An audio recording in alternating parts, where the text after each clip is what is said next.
So I want to make something very, very clear to you. There is no such thing as get rich quick. There's no such thing as get rich easy, but there is such a thing as get rich quicker and get rich easier. So whatever you do in life, you're not just gonna magically snap your fingers and all of a sudden make money, but there are definitely ways that you can make your life a lot easier because their quote unquote laziness leads them to evaluate all the opportunities and choose the opportunity that has the best ROI, the best vehicle to get them to their destination. So in today's video, I have a very simple promise for you. I'm gonna show you the laziest way. And by the way, don't ever let anyone shame you for looking for the laziest way. A lot of times the laziest translates into the smartest. So I'm gonna show you the laziest way to make money this year. And we're gonna do that by evaluating all the different business models out there and get to the bottom of really what makes the most sense for you at your career stage. All right, so listen, as a 9-figure entrepreneur, I've been asked this question over and over. And a lot of people, I come from a very unique perspective because I own multiple software companies. I own multiple physical product brands, for example, like my eyewear business. I got my start doing service businesses. I've been one of the most successful people in digital products probably ever. And at least at this current time, I'm the #1 digital product expert in the world. And as I said, going back to my software companies, one of the companies that I own is a company that helps people with digital products. And at the time of recording this, at least people make about $100 million a month on my platform. So I'm in this very interesting position where, I've had service businesses, I have some bootstrap software companies, I have some VC funded software companies, I have physical product brands, I have consumable brands. Like my investment in my empire is so far reaching. So I'm not really married or obsessed over any one model. They can all work. I'm just trying to be honest with you guys and show you which one is really the laziest one, aka the smartest path. So that way you're not working 60, 70 hours a week on this thing that may or may not work. So that's why in today's video, we're gonna answer a very simple question. How can you make the most amount of money with the least amount of effort? You see, in 2025, there's this whole stigma, there's this whole grind culture where anyone asking this question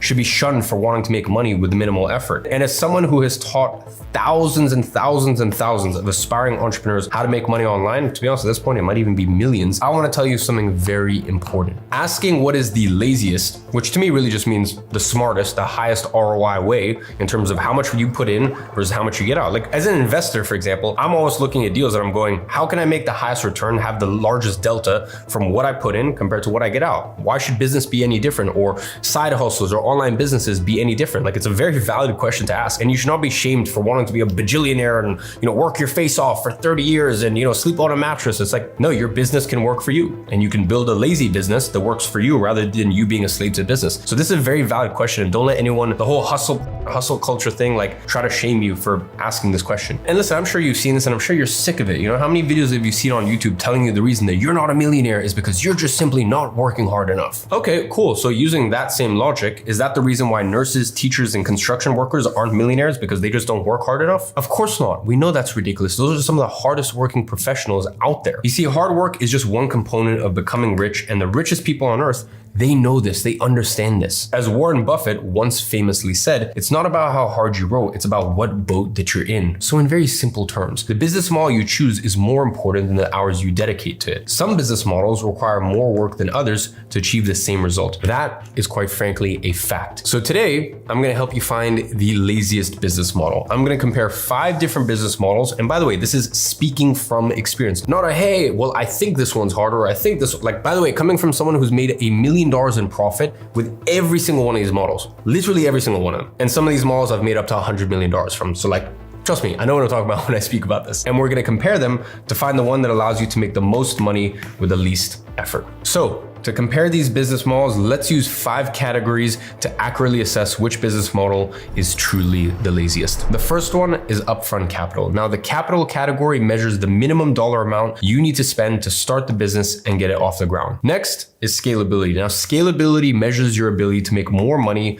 without doing additional work. Next, we look at fulfillment. Now, fulfillment measures how challenging it is to deliver whatever it is that you're selling. Next, we look at risk. Now, different business models have various levels of risk. Risk is usually linked to time and capital. And by the way, I am not a fan at all of risk when it comes to starting a business. Now, later on in your life, you can take big bets. A lot of times when I start companies or even my existing businesses, the other day we sent a $500,000 wire for our next batch of product for the eyewear company. Or for example, when I started Big Day, my consumable brand, we put almost $1 million into stock just from the get-go. And as time goes on, you can put more risks into these businesses. These days, I'm taking very, very big risks in terms of my capital in terms of how much money I'm investing in businesses. That's really what I've been doing the majority of last year in my free time, is just buying up a lot of companies. And usually each month I reveal one of those. I'm sure some of you guys saw, I took a major stake in a company called WALP as a co-owner, whether it be that or another one of my companies, Lyra, that I invested in last year. I'm currently a shareholder in that company. We just got accepted into Y Combinator. And in a few months, when we open up our first official round,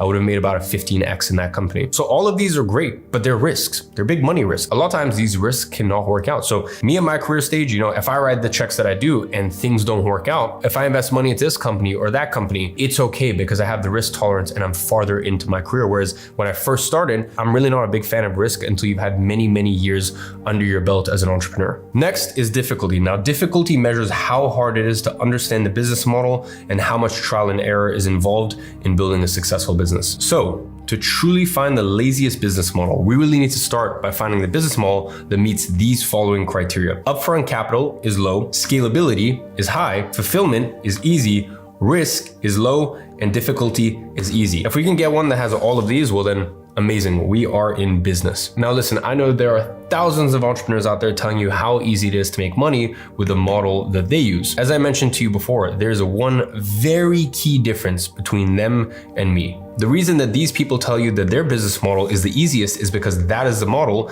that they succeeded in. I have succeeded in all of these models, either previously or currently still in this moment. So that is why you truly came to the right place with this video, because I have a full 360 view of all of them, and I truly understand which business models you can make the most amount of money with the least effort. So as I said, today I'm gonna share behind the scenes of some of the most popular online business models. As I mentioned, no one is more qualified to share this on YouTube because I've succeeded with all these, whether that be consumable brands, software, digital products, agency services, once again, physical products. And with most of these businesses, I have multiple companies within those product categories. So let's start with one of the most common online business models. Dropshipping. I mean, dropshipping seems pretty easy, right? You just find a product that people like, you find a supplier from a country like China, you list the product on your website, and the sales start rolling in. Voila, surely. And the best part is that all of the fulfillment is taken care of by your supplier. Well, my friend, I wish it was this easy, but unfortunately, it's not. So let's see how dropshipping stacks up in our 5 categories, starting with upfront capital. You see, one of the most expensive parts when it comes to starting a dropshipping business is finding a winning product, or at least a legal one. Anyways, that usually requires weeks, if not months, of running paid ads just to see whether you have found a product that actually sells. Then when it comes to scalability, I mean, to be honest, it really depends. Traditional dropshipping isn't scalable at all. Dropshippers continue to test products, always closing old stores that are dying and building new stores for the next fad or the next product that they find that's a winner, but then fades over time. So if you're building real, actual brands, like I do with my e-commerce products, then yeah, sure, it can be very scalable. But then again, I say that, and there's issues all the time, even just yesterday. Listen, it wasn't a massive order, it was only about 1,000 units. So those 1,000 units of one of our SKUs at the eyewear company, whatever, that's 125 grand worth of sales or stock. So it's a very small part of our order. But anyways, in the production, there was some discoloration. For us, that's not acceptable. We're never gonna sell that to our customers. So there we go. Now I'm set back 2 to 3 months on that specific SKU. So it is scalable, but you can, anytime you're making anything tangible, there can be a lot of issues involved. But anyways, back to the point. If we're doing it like this and, building a real brand and all this stuff, that doesn't fall under traditional dropshipping anymore. These businesses are highly complex with multiple parties being involved along the supply chain. So building a real brand compared to dropshipping, those are 2 very different things. Now, when it comes to fulfillment, yes, majority of it is done for you for the most part, but there are aspects of the fulfillment process that is out of your control. Aspects like shipping delays, suppliers not having stock, and refunds. The lack of control when it comes to fulfillment can make this a very stressful business because, maybe you have the demand, but unfortunately a lot of times there can be fulfillment issues. So moderate, I don't mean as in like it's a lot of difficulty to fulfill. It's just that there's a lot of things that could go wrong in the process. Now let's talk about risk. You see, the upfront investment needed for testing products, fluctuating market trends, and a lack of control during fulfillment means that dropshipping is a high risk business model. I mean, even just a few days ago, I woke up to the glorious news about Trump's new tariffs, and that makes dropshipping that much more tricky. And listen, for me as an e-commerce brand owner, that affects me personally as well. Now I'm gonna be fine, I'm gonna be good. As I said, I have an actual brand. So there's a lot more control we have, and there's a lot more options and ways to take things. But with dropshipping, unfortunately, things have gone that much harder. Now, going back to risk, I have seen so many beginners burn through money when they don't have the right training, and I've seen established stores die out due to market trends. Now, when it comes to difficulty, I would say this model is incredibly difficult, okay? Being truly successful with dropshipping in 2025 is very difficult. And by the way, it just seems to be getting harder and harder and harder. The amount of trial and error when testing products coupled with the levels of competition in the market means the learning curve is steep. It can take months, half a year to even become profitable. So let's summarize dropshipping. Upfront capital, 2,000 to 5,000. Scalability is moderate. Fulfillment is moderate. Risk is high, and difficulty is hard. So listen, despite popular belief and all the stuff that you've been sold, dropshipping takes a lot of effort and high risk tolerance to be successful. So let's talk about the first model that I used to make money online. Social media marketing agency. A social media marketing agency is a service-based business where you offer specific marketing services to businesses in exchange for a fee. Now, these services include services like paid traffic, SEO, web development, social media management, as well as lead generation. I have openly said many times that SMMA is one of the best business models for beginners, but let's see how it performs in the 5 categories. So let's talk about upfront capital, because this is really where SMMA excels. SMMA is a sweat equity model. It doesn't require thousands of dollars in software or paid ads to keep upfront costs low. All you need to get started is a laptop, Wi-Fi, and some basic software. It's very cheap to start. Now, one thing that SMMAs aren't particularly good at is scalability. Agencies can be scaled, but it comes at a cost. Because it's a service-based business, every additional client adds more work and more complexity. And there becomes a point where agencies become so complex that simply the extra juice just isn't worth the squeeze. And that's why for so many years, I kept telling people, agency is a great business model to get to 10K a month. If you go look at my YouTube channel, I wasn't telling people you're gonna make 100K a month, any huge numbers. I just said, listen, if you want to have a great lifestyle business to make 5K, 10K, 15, even upwards of 20K a month, great business model. Scaling past there, becomes a little tricky. Now let's talk about fulfillment. You see, fulfilling the services you provide when running an agency can be pretty simple due to contractor arbitrage, but that is only one side of it. And by the way, contractor arbitrage just means you find someone to deliver the service in a country where the US dollar, the buying power is substantially better. You pay them $500 per month per client. You charge the client $1,500 or $2,000. And by the way, it's so funny in the past when people have argued with me about this, it's like pretty much the entire global economy works on an arbitrage model. That's why dropshipping, for example, is an arbitrage model. So this model is omnipresent. It's everywhere in the world. It's just with SMA, you apply it to services. Now, some downsides, you have to manage a full team and deal with clients on a daily basis, which doesn't align with our goal of finding the laziest business model. I would say agency is a great business model, but you learn so much as an actual business owner because you have to be truly a business owner. You have to be switched on, you have to be on the ball. Risk, once again, SMA is one of the lowest risk business models out there. It's amazing because it doesn't require huge capital injections to get started, and you have a lot of control over the fulfillment process. This is one of the main reasons why I have always said that SMA is one of the most beginner-friendly business models out there. When it comes to difficulty, I give it a moderate. SMA has become a lot harder over time. There's no denying it. Obviously, as markets start to become more mature, a lot more people come into market. It does get trickier as time goes on. There's definitely more competition in the market than when I first started, and it is a business model that requires you to master various different skills such as prospecting, outreach, sales, and management. You actually have to be a real business owner and be skilled in multiple different domains. So to summarize, upfront capital, $50 to $200, scalability, low, fulfillment, moderate, risk, low, difficulty, moderate. So to summarize, SMA is a business model you can start with almost no risk, but a big drawback, especially when you're looking for a low effort business, is that scaling often leads to complexity and increased workload. So let's talk about a big one. You see, a lot of new business owners want to start by creating the next big app. So let's break that down. Software. You see, some of the most famous entrepreneurs have made millions, even billions of dollars in software. And this leads aspiring entrepreneurs to believe that software is the best business model to get rich. And listen, I can tell you from experience that software is one of the most difficult business models to succeed in. I've built my own software company, Flozy, from scratch, and I've also invested in various others.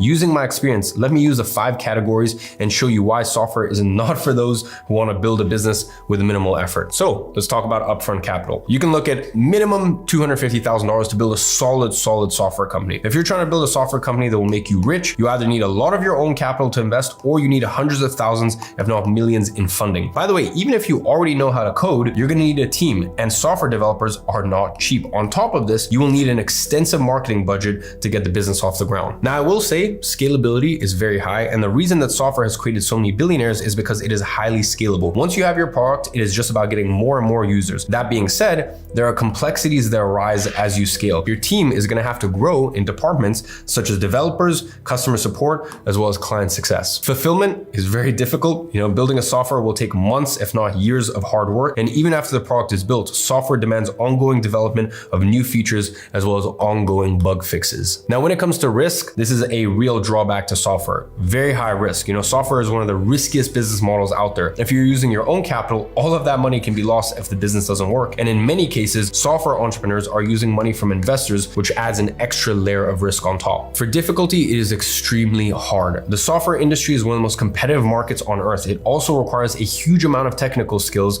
such as coding and design. It's going to require outside funding, and securing that funding makes the business model even more difficult than when it already is. So pretty much to summarize, upfront capital, you're looking at a lot of money. Scalability, yes, it's very high. Fulfillment, hard. Risk, high. Difficulty, very hard. So software is just simply not a beginner-friendly business model, and it takes years of effort to be successful. My honest advice would just be to avoid software when starting your entrepreneurial journey. Next, I'm going to show you a business model that I have made millions and millions of dollars with, but has always just been sort of a background side income, and that is affiliate marketing. Listen, to be honest, I wouldn't really call affiliate marketing a real business, but there are people making a lot of money using this method. Affiliate marketers promote other brands' products in a variety of ways. These include websites, blogs, social media content, and product reviews, just to name a few. You see, when someone buys a product through the affiliate marketer's link, they get a pre-agreed cut of the selling price from the brand. So for example, when you're watching a YouTube video and the creator ends the video with buy/sign up using the link in the description, when they say stuff like that, that is an affiliate link and they get a kickback from every sale. Now, let me make something very clear. I have never used my social media platforms for affiliate marketing, but some of my previous agency programs had affiliate links for different softwares that my clients needed. Okay, so these people needed these softwares regardless. So if I'm going to promote these softwares, I might as well drop in my affiliate link. And this was a win on both sides because I was able to make passive income from affiliates, but I was also able to get favorable terms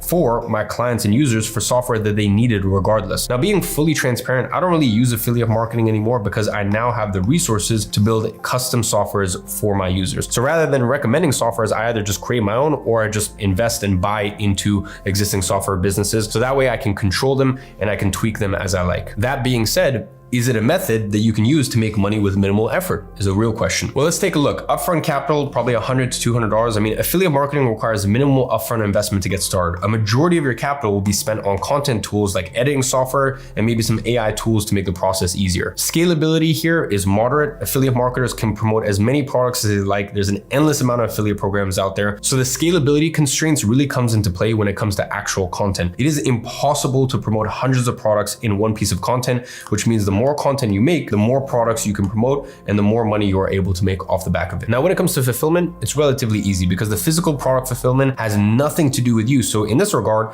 the fulfillment is actually quite simple. That being said, if you want lots of people to use your links, the content has to be quality and you need to attract a big audience. Affiliate marketing, to me, the reason I don't consider it like a proper business is like you build a personal brand and then you can make money from affiliate marketing. So the fulfillment, yeah, you're not fulfilling on like what is being bought, but you're fulfilling in terms of like you have to create the content to draw the audience in, and then from there they use your affiliate link. So as I said, you need to attract a big audience for this specific model to actually work. Growing a larger audience isn't impossible, but of course it takes time and effort. I love it. I recommend everyone build a micro niche personal brand. It's one of the best things that you can do for your career in life. But of course, it's not something that, snap your fingers and it just happens overnight. When it comes to risk, obviously this is extremely low. There's practically no upfront investment, and growing an audience on social media will add value to your life, whether you're successful with affiliate marketing or not. This means the risk is pretty much insignificant. Now, when it comes to difficulty, I'd say it's moderate here. Actually finding affiliate links and the lack of product fulfillment makes affiliate marketing an easy method to make money with. But the aspect that increases the difficulty from easy to moderate is the fact that you need to grow an audience, and this can take months of mastering content creation. So that's what takes it from super easy business model to moderately difficult. So just to summarize here, upfront capital, you're looking at $100 to $200. Scalability, moderate. Fulfillment, moderate. Risk is low. Difficulty is moderate. Affiliate marketing is a cheap, low risk method to make money online. The biggest barrier for most beginners is really the time that it takes to grow an audience large enough to make a sustainable income with affiliate marketing. Now, at this point, I have broken down 4 of the most common ways to make money online: dropshipping, SMA, software, affiliate marketing. Now, as I've shown you, some are easier than others, lazier than others, but it's unlikely that you're going to be able to make a substantial amount of money with minimal effort with really any of these methods. So just remember, I have successfully made money with literally all of these models. And now I'm going to reveal what I believe is truly the laziest business model out there for you to get started with. My friend, let me introduce you to digital products 2.0. You see, a digital product is a way of packaging information in a way that solves a particular problem for the buyer, most commonly known as courses or programs. Now, as many of you guys know, I've done this pretty much more successfully than almost anyone else out there, coming right up to almost $100 million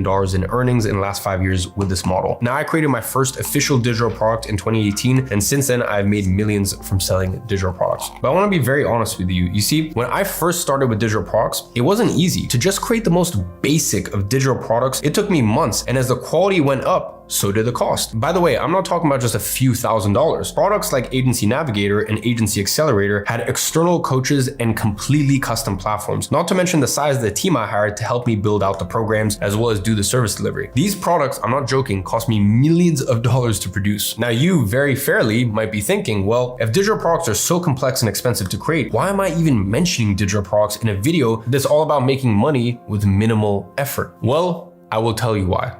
It is 2025 and times have changed. You see, I got started with digital products in 2018, but that was digital product 1.0 era. Right now it's 2025 and we're living in digital product 2.0 era. You see, in the past, digital products had one of the highest barrier of entrance because you needed extraordinary expertise, months of research, high-level copywriting skills, as well as expensive custom platforms. Now, there have been 2 technological advancements that have eliminated the need for everything I just mentioned, and those are artificial intelligence, as well as product hosting platforms. You see, every product that I've built over the last 7 years took me months to build out. The team and I needed to research the topics, synthesize the information, script videos using the synthesized information, and only then could I sit down and actually record the program. Whereas with AI, this takes a fraction of the time. AI is able to research a topic, synthesize the knowledge, and script the content that needs to be recorded in minutes. Let that sink in. Truly, let that sink in. What took my team months takes minutes with AI. Now, by the way, I know you're hearing this and thinking, no, this is too hard to believe. I can't imagine something like this. Well, the crazy thing is that my team of developers and I have already built a tool that does exactly this. And we've only let in a small group of people earlier this year to actually use it because it's so ridiculously powerful. But I can tell you for a fact, it works and it has pretty much eliminated 95% of the workload in these people's businesses. It basically helps you do 100 business plans at once. And from there, it helps you find profitable product topics. So it'll actually help you find the best markets to get into. And then from there, it synthesizes knowledge from experts. And then from there, it creates program outlines and scripts the lessons. Literally, the only task you have is to record yourself reading the scripts. That's it. You don't even need to show your face because the recording is done on Loom. All you're gonna do is speak over the documents that are on the screen. That's it. And by the way, Synthesize AI doesn't just find your topic, it creates the program outline for you as well as the entire script for you. It even creates supporting PDF resources and tools for your program to make sure the product is as valuable as possible for your clients. So as you can see, AI has truly changed the game with regards to building the product. But what about hosting and selling it? You see, in 2025, there are platforms that will not only host digital products, but will also boost sales through their built-in marketplaces. This leads to the barrier to entry being lower than ever before. So let's take a look at an example of another industry that saw the drastic lowering of barriers to entry just a few years ago. Let's go back to the example of e-commerce. You see, there was a time where if you wanted to sell physical products online, it was practically impossible for beginners. You either needed capital to invest or you needed to be able to code to create a custom website to sell your products. Then fast forward a few years and Shopify becomes available, a platform that allowed literally anyone to sell physical products online. In addition to that, Amazon also takes off. This allowed anyone to sell products on the biggest physical product marketplace on earth. So, what happened to these platforms when it became accessible for everyone? Beginners started making millions of dollars using methods such as dropshipping and Amazon FBA. These platforms eliminated all the barriers to entry. This is about 10, 12 years ago. Now, recently, as some of you guys may have seen, I announced that I made a major investment and became a co-owner of WAP. WAP is a platform to host and sell digital products. Think about it, kind of like Shopify and Amazon in one platform for digital products. You see, the combination of artificial intelligence like Synthesis AI and digital product platforms like WAP don't only provide one of the biggest online money-making opportunities of the decade, it also presents one of the easiest, laziest ways of making money online in 2025. But Let's make it fair. Let's see how digital products perform in each of the 5 categories that we discussed earlier. Digital products 2.0. Upfront capital, maybe $100 to $200. Digital products 2.0 requires minimal upfront investment. WAP is free to use, which has eliminated the need for expensive custom platforms. And by investing into tools like Canva to create branding, Loom to record the program, and AI to create the product, you're able to create a top-tier product with a minimal upfront investment. For scalability, it's super high. I mean, digital products are extremely scalable. You only create the product once, and then you can sell it thousands of times without doing any extra work. Now, when it comes to fulfillment, super easy. As we discussed earlier, building a digital product business was one of the most difficult as well as time-consuming tasks a beginner business owner could undertake. But once again, the combination of platforms such as WAP and AI tools like Synthesize has made the fulfillment process so simple. When it comes to risk, it's extremely low. The risk is insignificant for a couple of reasons. WAP is free, so you can literally launch as many digital products as you want until you find one that sells without worrying about the cost. You also don't spend months building a product anymore, which means you can build quickly and test without running the risk of wasting months of your time building a product that makes no money. Difficulty, once again, super low. I've discussed at length how easy the process of building digital products has become, but there's another reason why the difficulty level is actually extremely low. Most people don't realize this, but the industry is in its infancy, which means competition is still extremely low. Those who get in right now have the highest chance of succeeding long term. Getting into digital products 2.0 right now is like getting into drop shipping or e-commerce 10 or 12 years ago. Like 10 or 12 years ago, this would be a very different presentation. Digital products would be super difficult. I couldn't even recommend it to you guys. And e-commerce would be like the #1 home run that I would tell you guys, do this. But times have changed, and one of the worst things you can do in your career is try to work on stuff that used to work. Business models that had their glory days. Those glory days are gone. You gotta focus on what's working on right now and what's gonna work for the next 5 or 10 years. So to summarize, with digital products 2.0, upfront capital is $100 to $200, scalability is high, fulfillment is easy, risk is low, difficulty is easy, and with that, digital products 2.0 is the laziest business model out there. You can make tens of thousands of dollars a month with minimal effort in a market that has minimal competition and is growing rapidly. Just so you guys understand, let me paint a picture. This is how it stacks up to the other business models. You can see drop shipping is not looking very pretty. SMMA still looks pretty appealing. I'd say it's got good statistics across the board. Software, I mean, just forget about. Affiliate marketing, once again, pretty good statistics across the board. The issue with affiliate marketing is you're gonna have to build a personal brand, which most people don't wanna do. I recommend it for most people. I think it's a great business. There's very few people that have affiliate marketing as their main income. It's more of kind of like a side thing. So no disrespect to affiliate marketing, but it's just, I really wouldn't call it a business model. Whereas digital products 2.0, I mean, look at this. Like you can't argue this. This is undoubtedly the